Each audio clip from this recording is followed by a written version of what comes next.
Hi there, Juleyka here.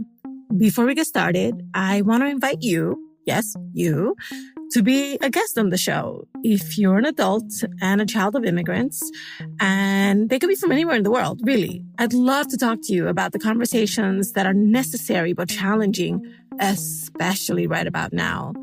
So whatever you're all getting into, I want to know about it. Politics, money, holidays, marriage, kids, everything. So send me an email directly at juleyka@lantiguawilliams.com and we'll get you on the show. I can't wait to hear from you.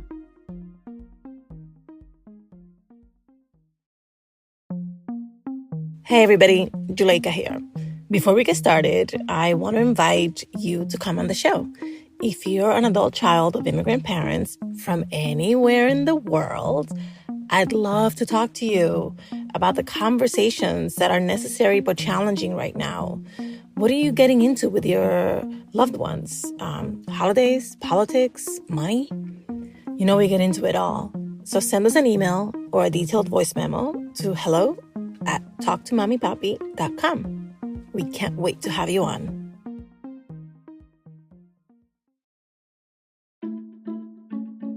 Hi, everybody. Today, my guest is Carmen. She grew up in a Mexican and Middle Eastern household. Earlier this year, Carmen's dad was diagnosed with pancreatic cancer, which can often be fatal. The news shook the family, and amidst the COVID-19 pandemic, they all had a lot of adjusting to do. Let's get into it.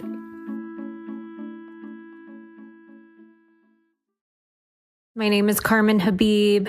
I live in San Diego, and I get that all the time. Carmen in San Diego, haha. I am a dental hygienist, and I am in dental sales, and I love it. I am half Mexican, half Middle Eastern, and growing up in my house, we always called my dad, Dad. And then my mom, she had many nicknames in the best way possible, even called her by her first name. Don't ask me why, but that's what it was growing up in my house. So my mom passed away when I was 13. My dad, who he's going to be 71. He's the Middle Eastern side. So he got diagnosed with pancreatic cancer in, what would that have been? Probably March or April. Pancreatic cancer is usually a death sentence. He's been a trooper and doing well so far. Not just that, but then also with, the pandemic and everything, it's been a crazy, crazy year, to say the least.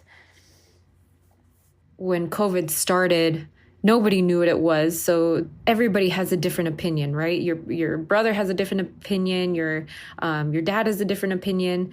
But when you have a parent that's ill already, it's such a new thing for them. It's nobody likes getting old, and when you're told a diagnosis like that, it's devastating for everyone. But I can't imagine for him.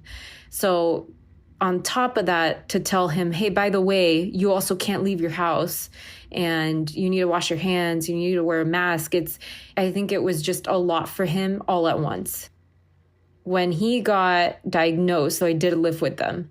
I lived with my younger brother, my dad, and then got married. And so I think I moved about April, May. So it was pretty quick. I actually moved out of the house right when he got diagnosed, which was not helpful either. My dad has always had the idea that, once he gets any kind of diagnosis, this is even when he was younger, he's just like, I'm done. It's over.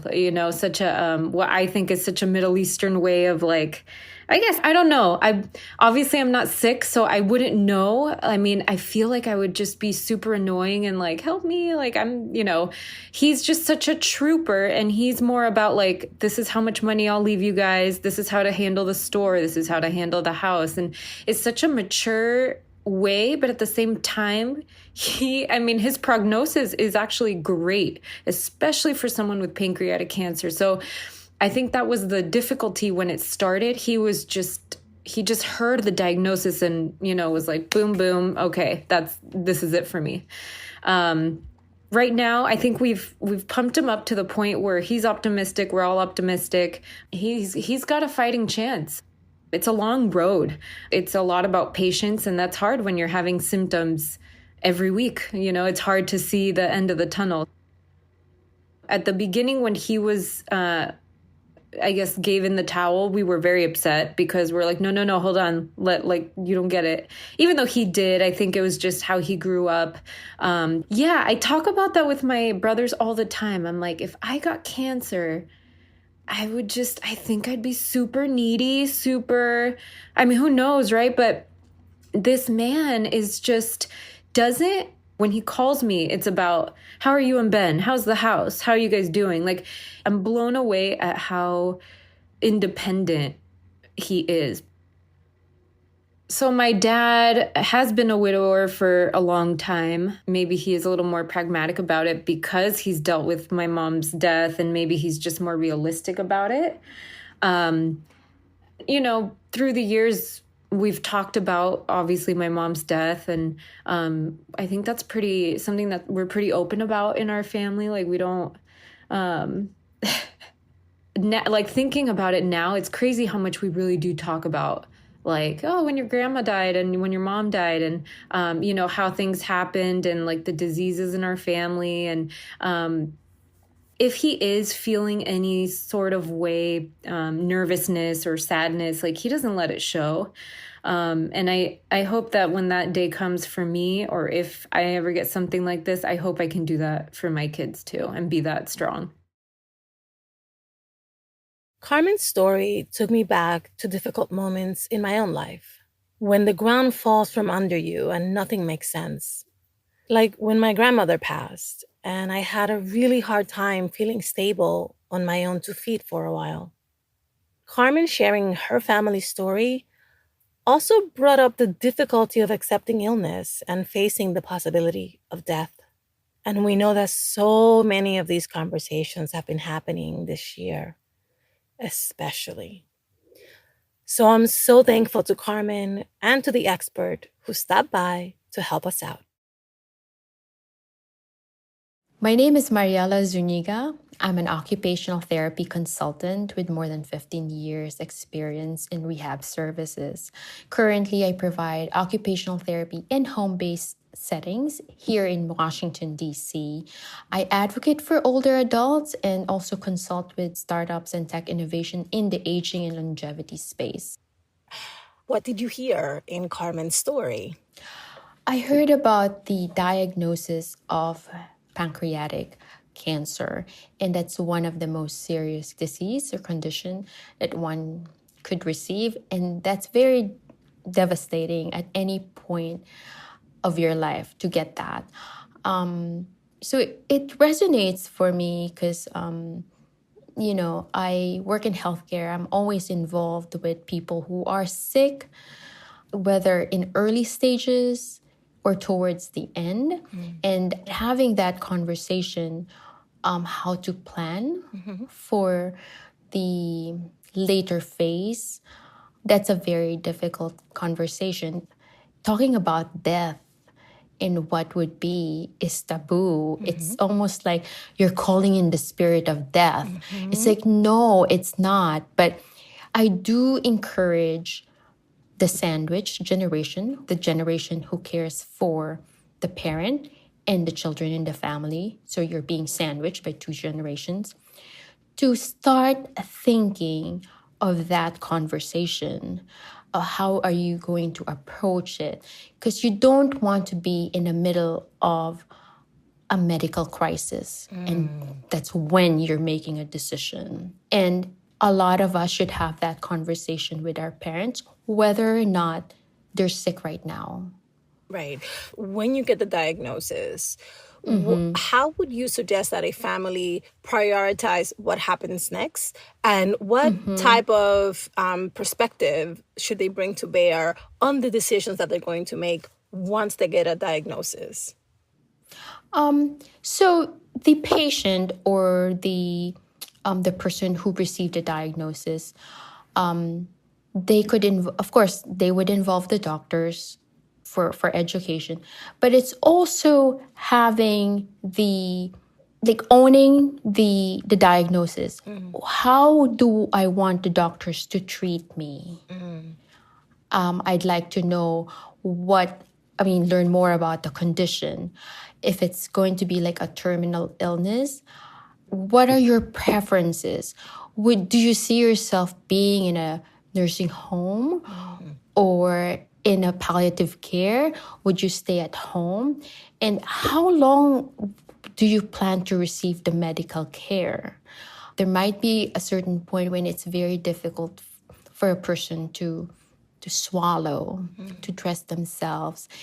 And, we want to give them the dignity and making sure they are involved in their care, in the treatment that they want, like to uphold their spiritual wishes. You want them to have a say.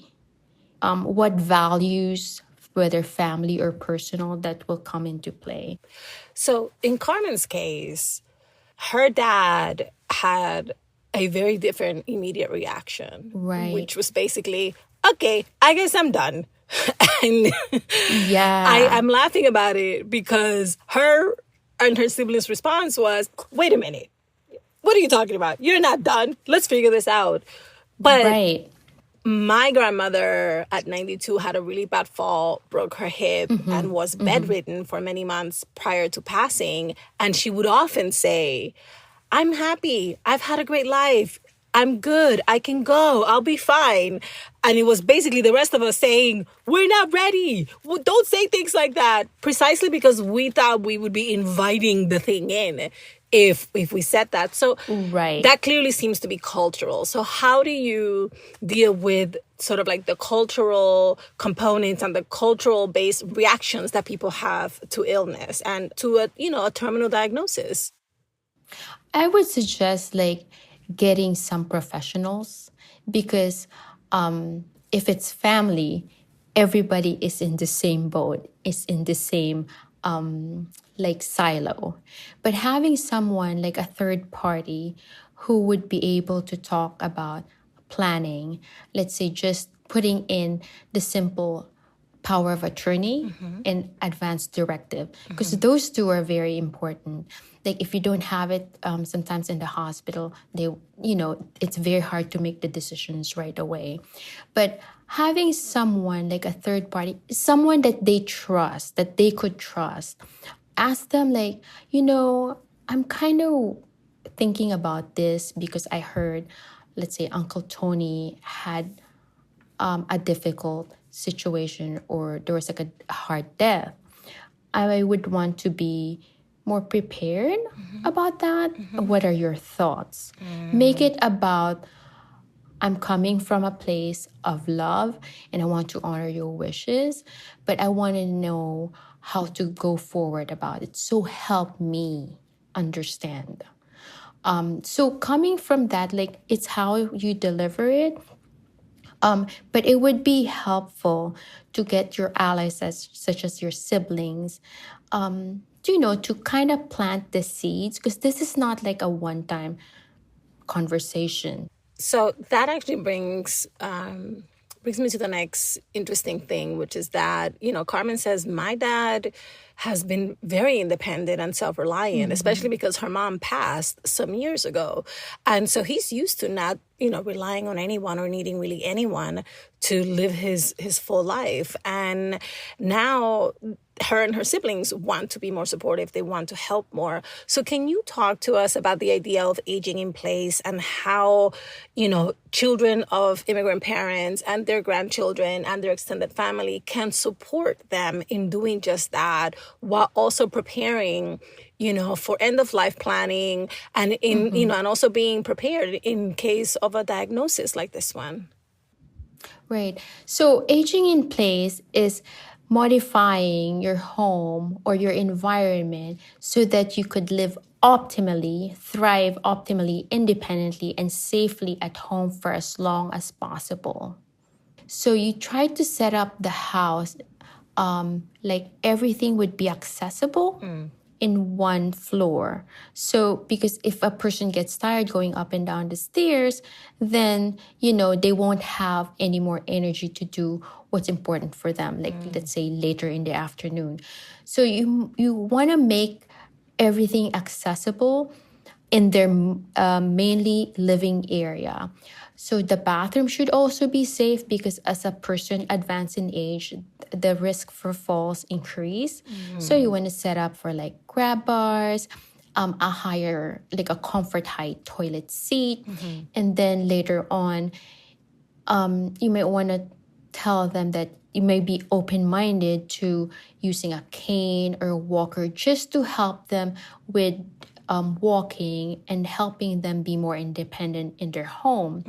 There might come a time when the bedroom, maybe upstairs, would have to be transferred on the first level just to make it easier, and then the regular bed changed into a hospital bed. Got it. All right, I'm going to ask you one final question. I just want you to sort of like list some of the misconceptions that the younger generation might have about the elderly so that we can start to pay attention to whether or not and how we're also making decisions based on those misconceptions. People think that when you're over 65, you are unable to contribute to society. There's also a misconception that 60 and above can no longer work as fast or engage in a work environment with the millennials. Also, the misconception that older adults always use a cane or a walker and they need to go slow. But in my experience and what I've seen, some of the most robust adults, they still swim at 90. They still run. And sometimes I would be so amazed that, wait, what did you have for breakfast? I want to have what you had. Because it's like, you're more hyper than me. And one thing that really struck me, I was working with this 97-year-old.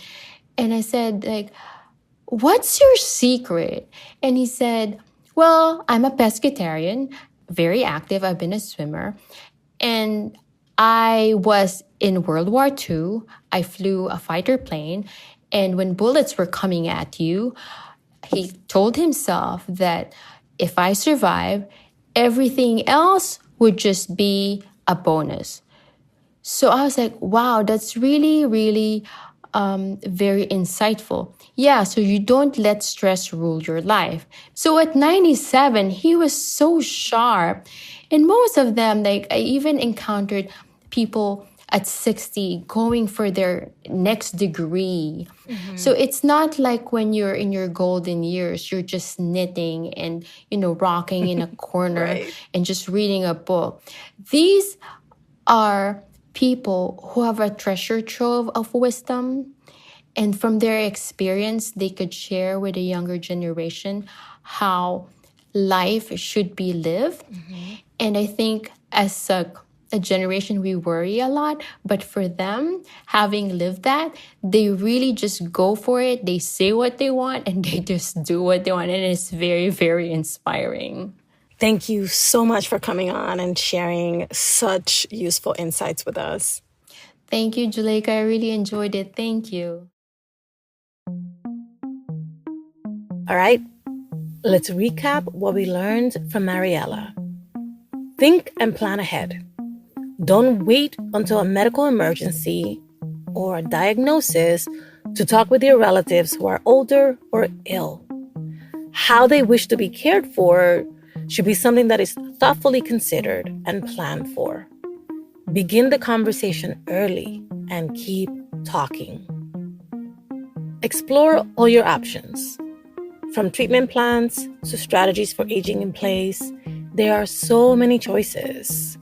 Make sure that your choices are based on what's important to you and your loved one. And remember, encourage agency. Older adults are independent, self-reliant, and very much engaged in their own lives and well-being. So they have an important role to play in decisions about their care.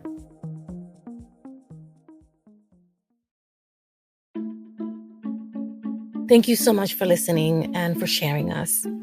How to Talk to Mamí and Papí About Anything is an original production of Lantigua Williams & Co. Virginia Lora produced this episode. Michael Castañeda mixed it. Micaela Rodriguez is our founding producer and social media editor. Cedric Wilson is our lead producer. I'm the show's creator, Juleyka Lantigua Williams. On Twitter and Instagram, we're at Talk to Mamí Papí. Please subscribe and rate us on Apple Podcasts, Amazon Music, Spotify, and anywhere you listen to your favorite podcasts. Bye, everybody. Same place next week.